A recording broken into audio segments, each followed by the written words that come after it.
This conference will now be recorded. Well, welcome back to everyone. I hope everyone had a enjoyable lunch. I don't know if you went outside and caught some fresh air. I did. It was awful tempting to try and do the rest of it from outside, but I don't have that technology, and the wind probably would have gotten in the way. So anyway, before we get started on the next section, again, any questions that anyone has regarding our sections that we did this morning on Medicare or controlling quality?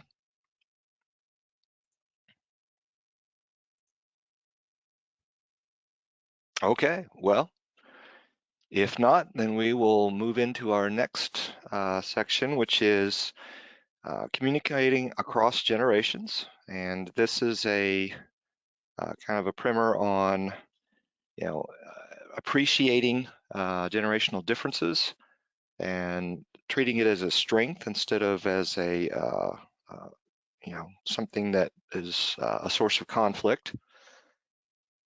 And with the number of varying generations that are currently in the workplace, it's not uncommon for you know conflict to potentially arise. I can tell you as a beginning administrator, when I started my career, I was 23, and my entire management team were all, of course, older. And I mean, that certainly led to some interesting discussions. Um, and of course, that has evolved over time. I'm now not 23, far from it, and different perspective. And so we'll cover some of this as we go in through the, the presentation here. So. So anyway, as I said, there's a lot of different generations in the workplace, and actually for the first time, we've got 4 different generations working side by side. This is unprecedented. We've got all these various generations. Normally it's been only like 2 or 3. To actually have 4 different generations, and the prospect of a 5th coming in the years to come. And so what we're doing is we define generation as the average period between the first of one and that of the next. So, or all people born and living at about the same time and born about the same time who share same historical experiences, beliefs, attitudes, and the like. Uh, why is it important? Well, there's a variety of things that contribute to help shape our values. Historical events impact us, and we'll talk more about that. And then, of course, differences in generations, as I said, can create conflicts. Many of you are probably well aware of the conflicts that generational differences can have inside your home. If any of you have ever had a teenager, as well as, of course, that at work with all the varying, it's more than just generations, of course, we've got personalities and things of that nature. So generational groups, of course, and there's a number of different schools of thought out there. And so there may be some kind of slight differences in terms of ranges that you may have run across, but based on some of the information that I've seen, the time frames that are covered is the traditionalists, those that are were born prior to 1945, the baby boomers, which I certainly subscribe to. I was right there on the very last year, baby boomers, 46 to 63. Generation X, 64 to 80, and then of course Generation Y, 2000 being the endpoint there. And with we now have a 5th generation that is likely entering the workplace for those who were born in '01 and after.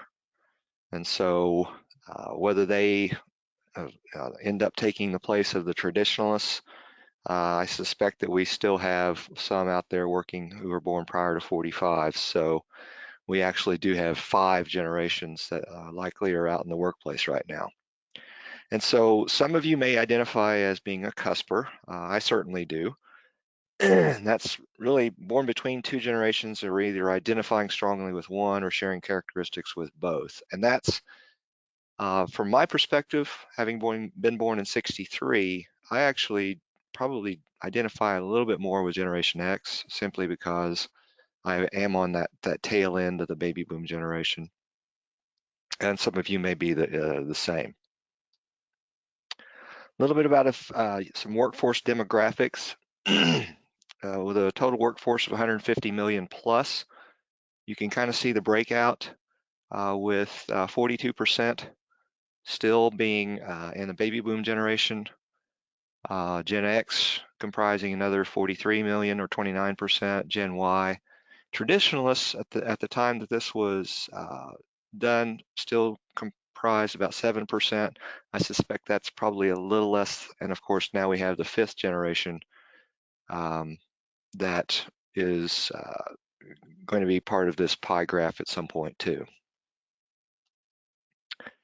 So some dynamics, as I mentioned, X and Y currently make up the majority of the workforce, a little over half. And then as of 2010, of course, 10 years ago, Generation Y outnumbered Generation X in the workplace. And as I said, the next new young generation is at their heels and already starting to enter the workplace. Between 8 and 10,000 baby boomers are turning 60 every day. I'm certainly starting to knock on that door. Many boomers are redefining aging and retirement, challenging organizations. So, we're going to have more people in the workforce that are older than ever before, as baby boomers do continue to stay on. And then more than 1 million Americans who are over 75 are still active, and even more between 65 and 74. And I think that group, 65 and 74, is probably going to comprise the largest growth, simply because of a lot of economic things that have occurred. The pandemic is certainly going to have some lasting impacts. Just the erosion of retirement funds, that sort of thing. So we're going to have even though we've got a younger generation that's entering the workforce, they're going to be coming into a workforce that is slowly growing older as before their eyes. Right now, roughly 2 experienced workers leave the workforce for every 1 inexperienced worker entering. And then, of course, we had some slow population growth between 66 and 85. And as a result, the number of prime workers in 2010, and prime is defined as 35 to 45-year-olds, which is where most of mid-level management is derived, actually decreased by 10%. And so you've got a shrinking pool of leadership candidates right alongside a shrinking pool of skilled workers, which I think we can all appreciate by virtue of the staffing issues that most, if not all, providers are dealing with.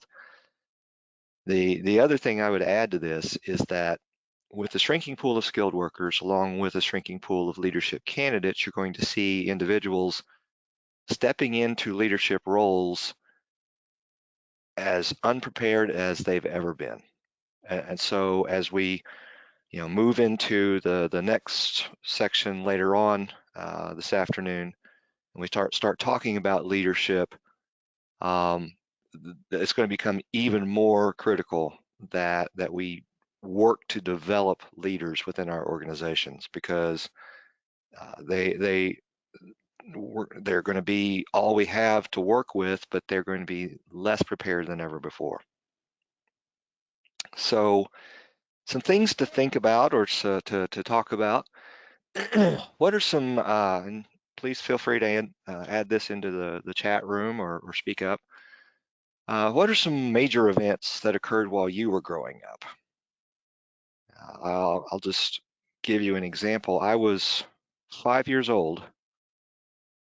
I was 5 months old when JFK was assassinated, and I was, 5 years old when RFK was assassinated, as well as Malcolm X and Martin Luther King. What are some things that occurred while you were growing up?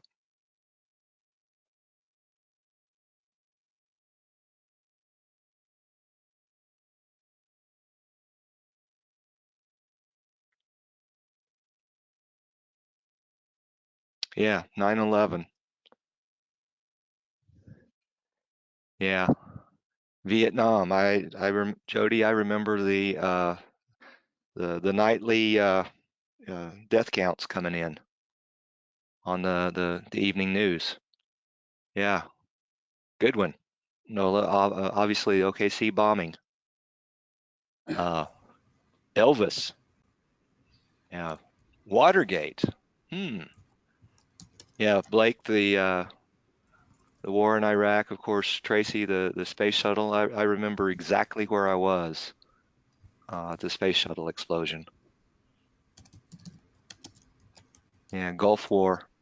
My brother served in the first Gulf War. Yeah. Reagan getting shot. Yeah, 1981. Very good.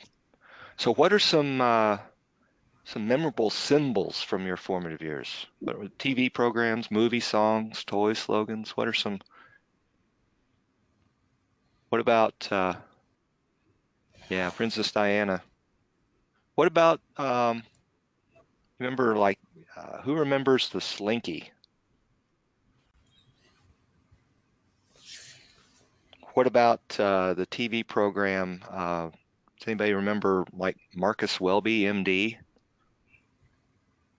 Yeah, Cosby Show, Cabbage Patch.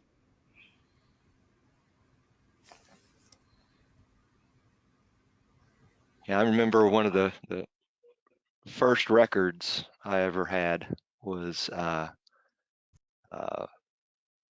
"We're an American Band" by Grand Funk, and it was a 45, and it was made out of gold vinyl.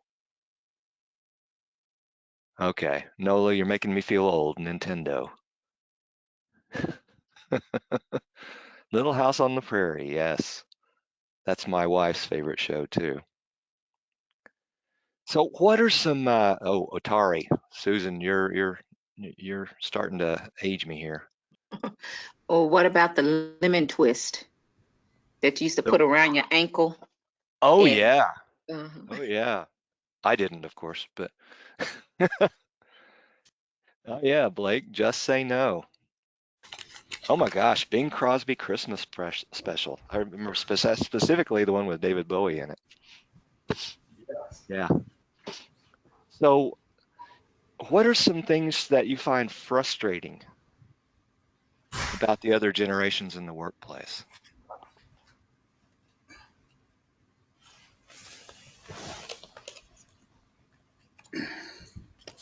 Ah, I knew it. I knew it. Lack of work ethic. Yeah. Now, Blake, help me understand. Bad with the computers. Bad with computers in terms of oh, technology in general. Okay.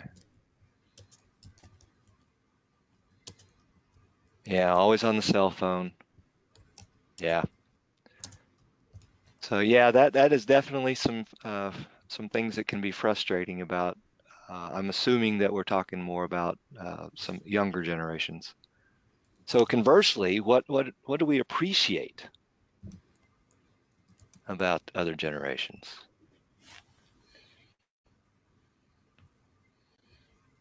Yeah, their flexibility, ability to adapt. Yeah,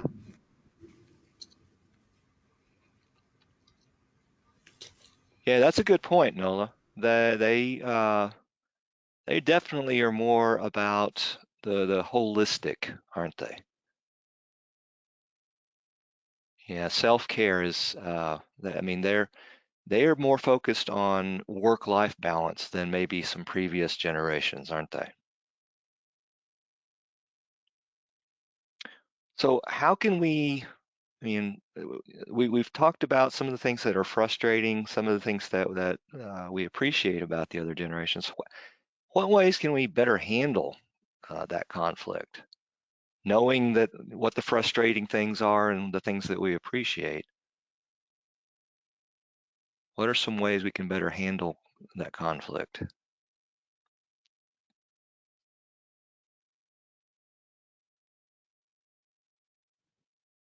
Yeah, good point, Joel. Communication. Yeah, leadership and mentoring. Good point, Philip. Yeah, absolutely, Julie. Clear expectations. Patience, Tracy. Yeah, absolutely. Yeah, Rebecca, same. I think that speaks to what I mentioned earlier in terms of we've got these individuals coming in less prepared, so to speak. I mean, they may have the education, they may not, but being able to be patient and help nurture some of that along. That may take a little longer than any of us want, but it's a little more challenging when you have less people to work with. I have a trouble trying to teach them how to problem solve for themselves. Is it coming always for somebody to do it for themselves, for Hmm. them? Yeah, critical thinking is not something that comes naturally, is it? It's definitely a skill to be developed.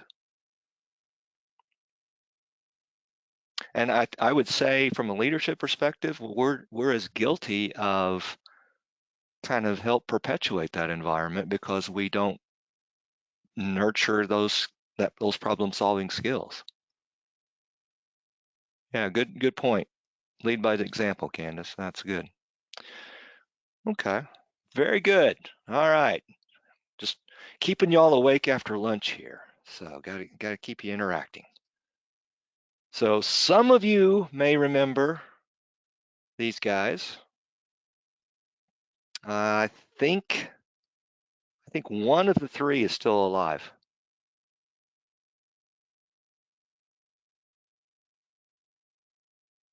So Eddie Haskell, the Beeve, and Wally.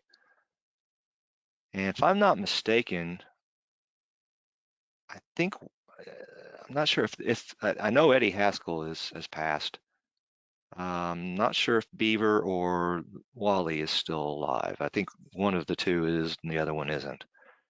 But Leave It to Beaver was one of the most popular shows back in the 1950s, 60s. So really what I want to drive home is that all organizations are going to have some level of generational conflict. Some of this because of the differences that exist because of values. And sometimes differing values often lead to misunderstandings and misinterpretation. And when that happens, our relationships are compromised and our ability to work together is impacted negatively. So I want to dive into this a little bit on each of the kind of the generations and start talking a little bit about those values. And so we can see maybe some of the values that are inherent with that generation, and then maybe kind of start to see some of the ones that maybe have started to cross generations. So the builders, and of course the builders would be the traditionalists or that oldest generation, if you will. Some of their heroes you can see. What was it? Where have you gone, Joe DiMaggio? The nation turns its lonely eyes to you. That's a Simon and Garfunkel song, for those of you who are old enough to remember them. Flash Gordon. Who remembers Kewpie dolls? And then the fashion. Just thinking the other day. I mean, of course, these days with baseball being playing to empty stadiums as most other sports have as well.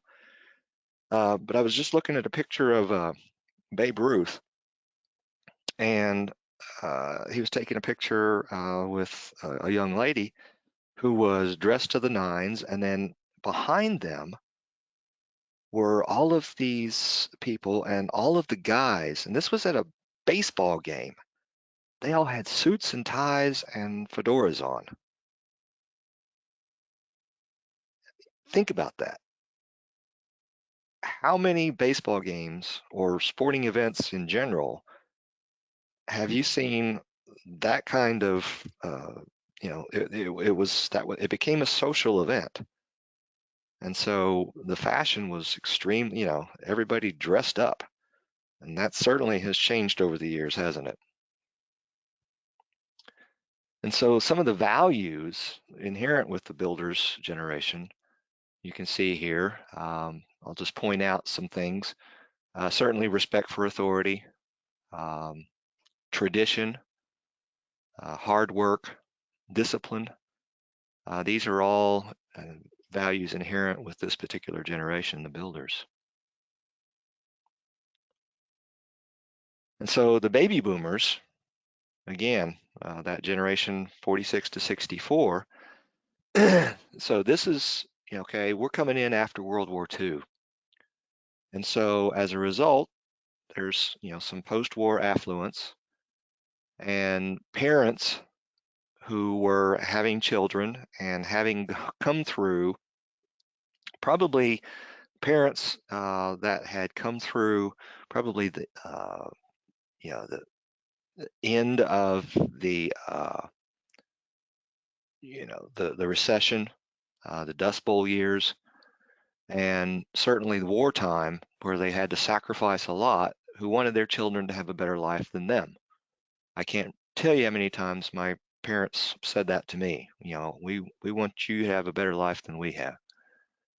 And so, at the same time, you've got brewing a kind of a melting pot of political and social issues, a disillusionment with government, traditional religion, the formal authority of parent or the parental figures. At the same time, you had an increase in the divorce rate. You had mothers going into the workplace, some for the first time, and of course, sexual revolution. And so values came about as a result of some of all this, were self-fulfillment, more individualism, and then of course the pursuit of material wealth. And so as a result, some of those values, so you can see, what is one of the things that, well, there's a couple there. So family, service, those are kind of inherent and kind of crossover from the builders, but maybe the definition of family has evolved from one generation to the next. And I think we'll continue to see that with some of the others that we look at. But again, you start to see personal gratification, consensual leadership. They want to be recognized for achievement. That's completely foreign to what we saw with the builders. Involvement, optimism. There's you can start to see a shift away from the stodgy, very structured environment that was perpetuated by the previous generation to more of a collaborative environment. And so some of the heroes, you had, of course, Martin Luther King, JFK and Jackie. There's the Slinky. I vividly remember TV dinners. Just in fact, the TV dinner, those TV trays, I think were a byproduct of TV dinners. I don't know which one came first. Peace sign. We've designer stuff as a direct reflection of more material wealth. cell phones first started to make their presence towards the tail end. Generation X. So you've got 65 to 76. And so think about what, this 9-year period here. They grew up in a more difficult time financially and socially. What happened during this time? Well, you had the oil embargo, the long lines at the gas station, if you'll remember that. Lot of social strife, a lot of protest. The original protest movement originated from this era. The economy was struggling. We have, of course, the first presence of latchkey kids. I certainly was one of those. I remember my mom had to go back into the workplace, and I'd walk home from school, and I had my marching orders. It was, I had to do homework, sit down, watch cartoons, and parents got home, and then we had dinner. And so at the same time, you had parents out there who were coming out of the baby boom generation of self-fulfillment and chasing monetary success. And so the relationship between children and parents was starting to fray a little bit. And so these kids started to become even more skeptical of big organizations, having lived through the Watergate, environmental pollution.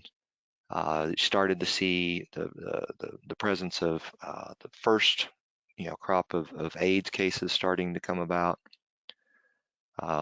We started to see natural resources begin to show signs of being in limited amounts, and the job market. With fewer jobs, unemployment rates. I remember interest rates during this time were sky high. So you had a disillusioned group that were growing up during this time.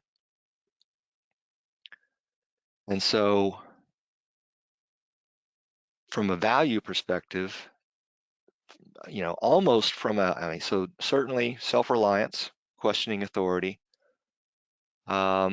There's family again, but what's the definition of family for this generation as opposed to the builders or even the baby boomers? Pragmatism. I would say pragmatism is probably born a lot from maybe some of the frustrations that came out of the real hard issues that they were forced to see and possibly even be confronted by. And so maybe informality, an entrepreneurial spirit, and here's the first time that you start to see fun. And so fun in terms of as an outlet, as a way to maybe get away from some of the things that were going on that were creating a lot of hard times for families during this time. So they were making their own fun.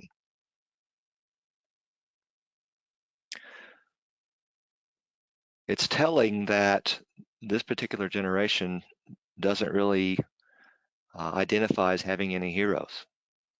And that's kind of sad. I'm sure, on an individual basis probably, but, collectively, there's just none that jump out as having been real generational heroes.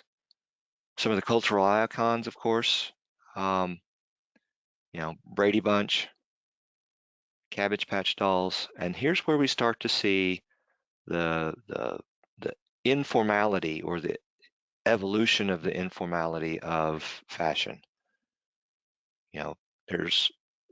There's always been people with tattoos and body piercings and stuff, but here's where you start to see a proliferation of those and a little bit more visible out in society. And functional clothing. I mean, the cargo shorts and things that were functional, but far less formal than what we would have seen in previous generations. Net generation. And so take a look at that picture. You've got a young lady there, and she's sitting there. She's got headphones on. There's a stereo over there on her desk. She's got a cell phone in her hand. There's a landline phone. She's sitting before seems what a very dated computer, but it's a computer. It's one of those small TVs and there's speakers. I mean, she's just overrun with technology, isn't she? And so this generation, which is that 20-year period from 77 to 97, grew up with the internet. And so their tech skills gave them, of course, a greater sense of confidence and optimism about their future. And this is where, coming out of the early to mid 70s, you started to see the relationship of kids and their parents start to kind of mend a little bit. And so, of course, this generation has entered the workforce, and we've got another generation right behind them, since we've got another 20 years from this time. And so the nexters, or the net generation, we also call them Gen Y, millennials, that sort of thing. And so you've got younger moms, you've got a more diversity both culturally and ethnically, and of course the tech skills that go along with it. And so you can see from this table kind of some of the values associated with all these different things along the left-hand column, and how some of those values clash. For instance, we've been talking a little bit about family. And so the definition of family from the builder generation to the next generation, or the end generation, you can see that family structure has changed dramatically, hasn't it? Same thing with marriage, money, obviously purchasing. I mean, how many of us have seen the tremendous shift, especially during this pandemic, but I think it was well on its way even before that, in terms of online versus in person. Look at work styles. Teamwork was more for the builders, was more kind of a set group. There wasn't a lot of ebb and flow, so to speak. Of course, we move over to the boomers, where it's all about me, me, me. Gen Xers, you've got divided loyalties. There's just a lot of uncertainty there. And then, of course, this most recent generation is about networking. And so teams can be from same office to all over the world in terms of the technology that allows people to collaborate. I mean, we're sitting here together, all in separate places, and that's throughout this pandemic, we've all had to shift how we can continue to be productive, having to work in a remote environment. And so you can see all of these values have evolved over time. And so when you've got all four of these generations in the workplace, and how they view all of these different areas from value perspectives, how it'd be natural to where there would be some potential for conflict. Again, moms and families, lots of differences in terms of how builders viewed them versus the next generation. Same thing with marriage patterns. We talked a little bit about some of this. Hair, clothes, and music.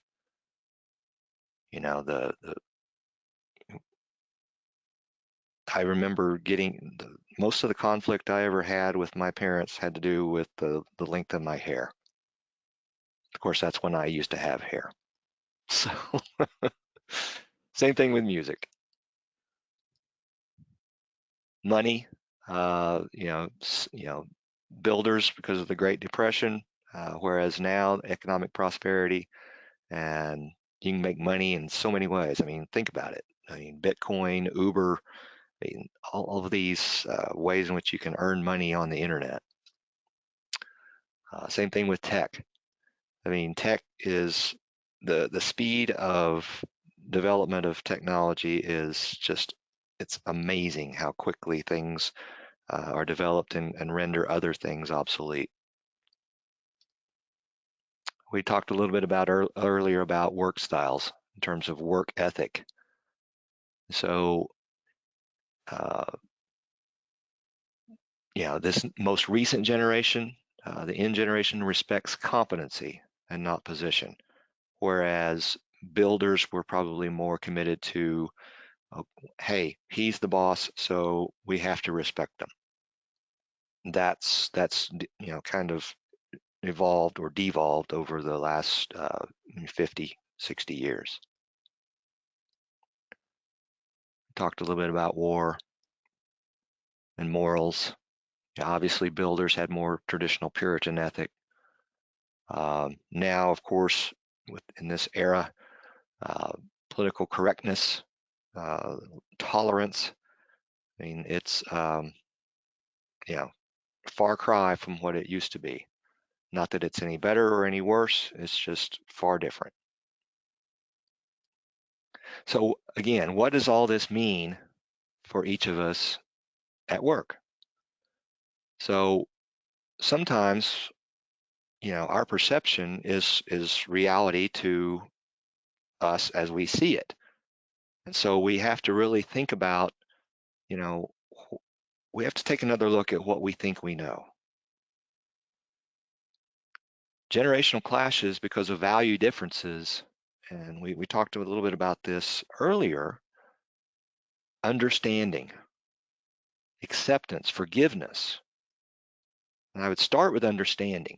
It's not necessarily you have to be an expert on other generations, but having a better understanding that, where they're coming from, their perspective may be significantly different than yours.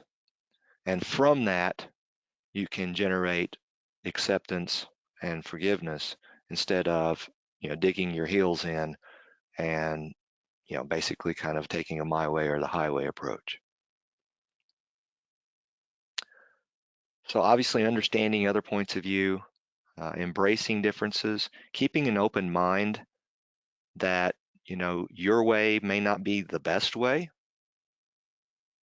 And so it gives an example here where a baby boomer leader with a Gen X or coworker who values relationships more highly than organizational goals, he'll understand why that Gen Xer doesn't want to put in long hours or work overtime to accomplish those goals.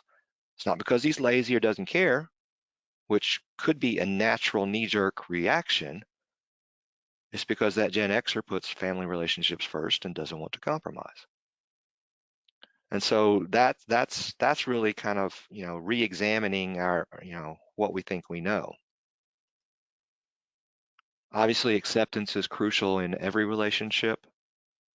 And it goes a long way towards, having, you can't you can't respect anybody else unless you have your own self-respect. And the same thing goes with, your self-esteem. In terms of how you value or see others, you have to value yourself as well. Doesn't mean we have to approve of what somebody else believes or does. We just understand and accept the fact that that person has worth, even if we don't necessarily agree with everything that they, are about or do. That sometimes even involves risk, but it certainly has to incorporate trust. And that sometimes is, trust is earned, but we have to start out by inherently believing that somebody has good until they prove otherwise. And so forgiveness, value differences lead to conflicts that can damage relationships. We need to be able to forgive in order to keep communication lines open. And so if we seek to resolve differences that create conflict, you know, if we are willing to forgive both ourselves as well as others, then it's going to provide a higher level of opportunity for communication and open dialogue. And so the workplace, of course, when we strive to understand where everybody's coming from, what their values are, we'll be able to, get through a lot of these conflicts because, we have more of an open mind. We're open to trying new things, discover more effective ways to coexist, and accept each other as humans and learn to agree to disagree instead of, trashing each other on social media or to each other's face. Understanding everybody has something to offer and figuring what those strengths are, building on them, and then, when they have a misstep or when they make a mistake, being quick to forgive, and we can move forward from that instead of being brought to a screeching halt because we're digging our heels in. And so I thought I'd throw something in here that says all the other women in the office are suing you for sexual harassment. Since you haven't sexually harassed me, I'm suing you for discrimination. And so this individual is obviously not looking for open dialogue. Tracy says that's about right. So some questions, observations. What are you going to take from this and being able to apply back in the workplace or perhaps even at home?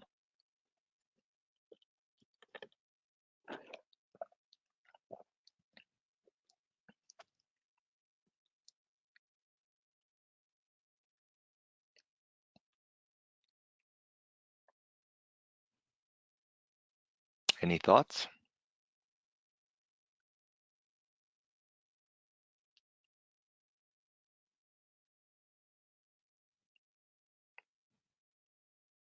Okay. Well, once again, I've either done an outstanding job or you just don't have any questions. Well, I got a thought, but I know people Mhm. want to get done early.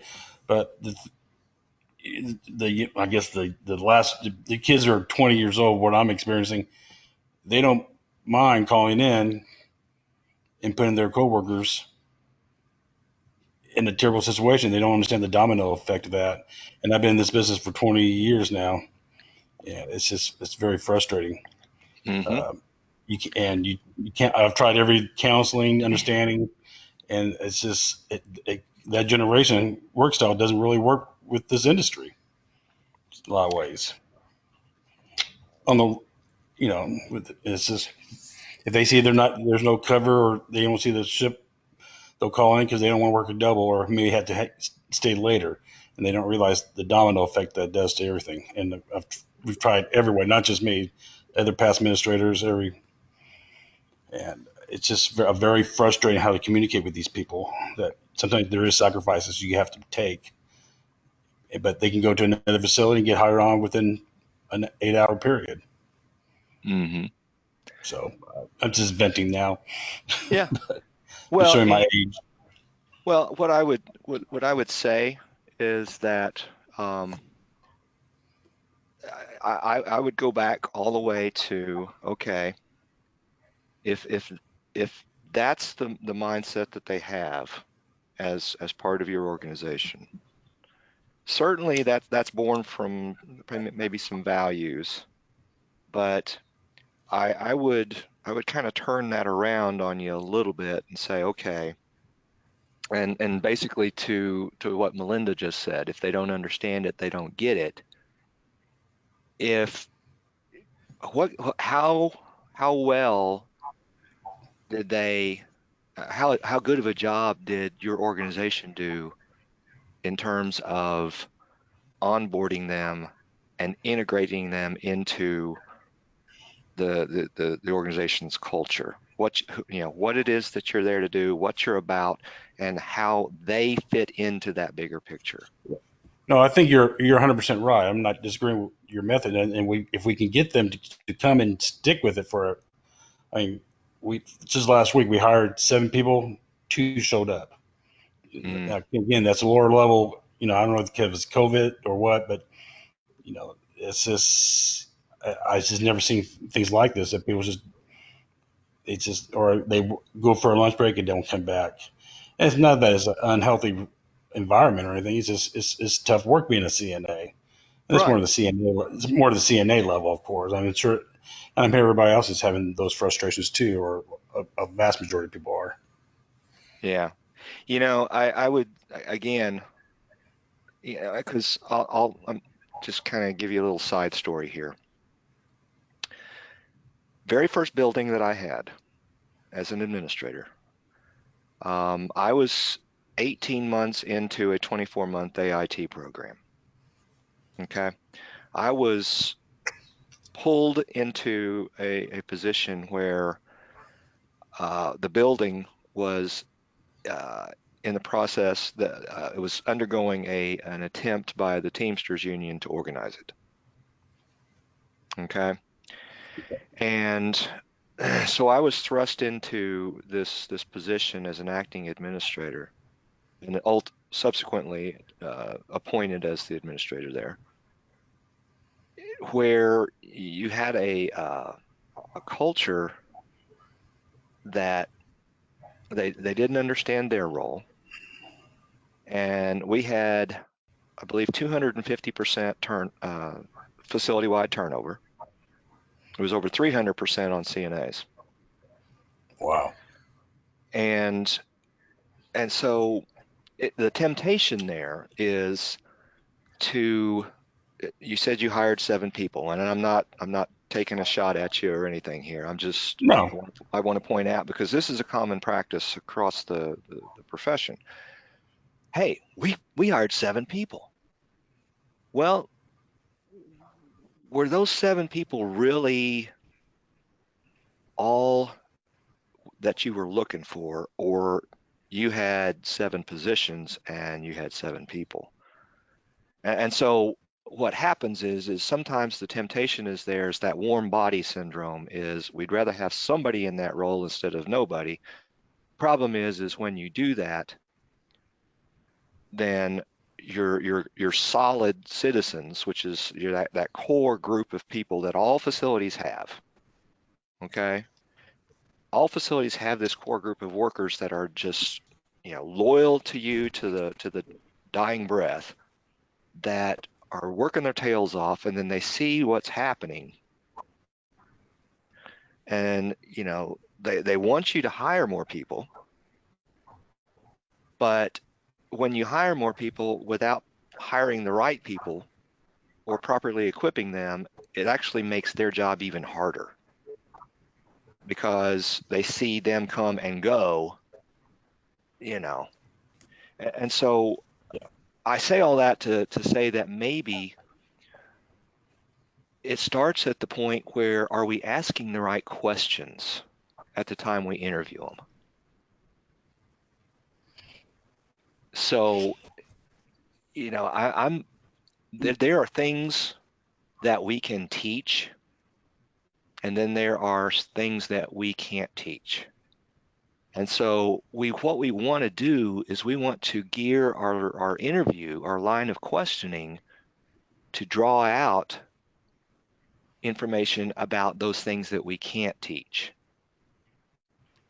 So I want to know, I can teach you how to be a CNA.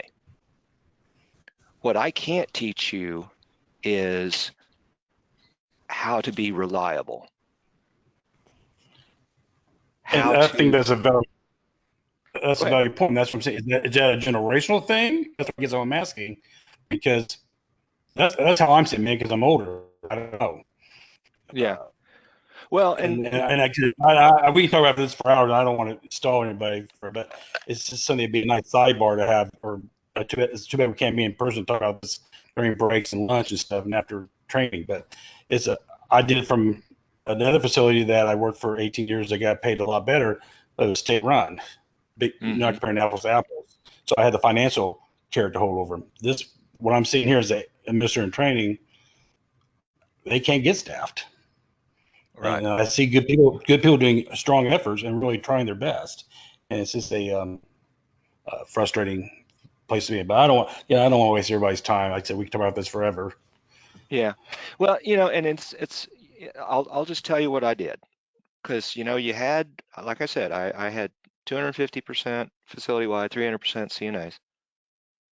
And so it was extremely frustrating. It was frustrating for the staff, obviously, and it was very frustrating for me as a new administrator. And so I basically, I took a kind of a QI approach. I said, okay, I haven't been here long enough, and I'm still a little wet behind the ears here to have a clear understanding of what's behind this. And so what I did was I took a group of multidisciplinary, and I basically said, okay, I want some representation from somebody who's been here, 3 to 6 months. I want somebody, that's been here a year. So I wanted some diversity of perspective. And what I did was I took them all to dinner off-site, and I sat down with them, and we just had a conversation about what the problem was. I mean, we all agreed, and this was varying age or generational differences, I would add too. Said, let's define what our issue is.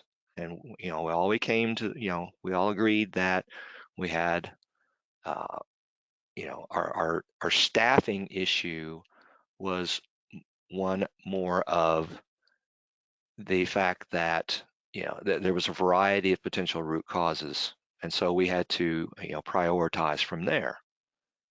And so what we of course, you have to make sure that you're competitive. You don't have to be top of the market in terms of your wages and benefits, but you have to be competitive. I mean, you cannot be $1 off per hour from the rest of your competition. That's a non-starter at that point. But being competitive, I mean, studies after study after study, it will show that engaged employees are what's important to them is not, wages and benefits are important, but they kind of come in about number 3 or 4. And so what it really was about was being properly equipped, making sure that we were recruiting for the right attributes. That kind of comes back to what I was saying in terms of, are we asking the right questions? What are the things that we can't teach that we know that we want within our organization? We want compassion. We want, somebody that is, likes working with people, that, has, the whole, that likes to have fun. I mean, those are things you can't teach. And I honestly, I mean, I actually would recruit at drive-throughs at, fast food places when I had somebody who had good customer service skills. They were just naturally positive or bubbly. That did not necessarily make them a good candidate in and of themselves, but that was a good starting point. So anyway, from that, we cut our turnover in half. We literally were able to, in a resort area, cut our turnover in half. And the byproduct of all that, better care, better survey results, better financial results, better satisfaction. Yeah, And so it all started by paying a little bit more attention about the system that we had in place and tweaking it to better fit what our all agreed upon, approach was. That wasn't me. That was us collaborating to get to an end result. Yeah, good point, Melinda. And I would add that one of the things that we did differently is when somebody came in to apply, we had it set up to where they didn't walk out of the building without an interview. That was not taking place before that. And then what was happening, to your point, was they were going down the street and getting another job. And so what we would do before they actually went into the interview with the department head or myself is I had a seasoned administrator or a seasoned employee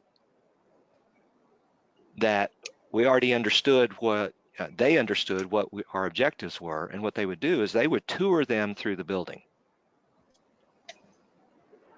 And I specifically asked them, I said, I want you to tour them and take them over and put them in close proximity to some of our dementia patients, because I wanted to see how they responded. And so based on, and what they would do is when they would, finish the tour, they would, of course, be chatting them up informally throughout. And then they would bring them to whoever's going to interview them. And then so we had the real story before they even interviewed with us. And so we had a good feel, and the CNA that toured them would also have a good feel. And many times what would happen is that they would, behind them, the candidate wasn't seeing this, but they were either doing a thumbs up or thumbs down. And so, or having more of a formal presence of somebody in the interview, as Melinda mentioned. So yeah, I just, I think there's an answer out there. It may not be a one size fits all, but I do think there's an answer out there to mitigate a good part of your turnover issues. Other questions?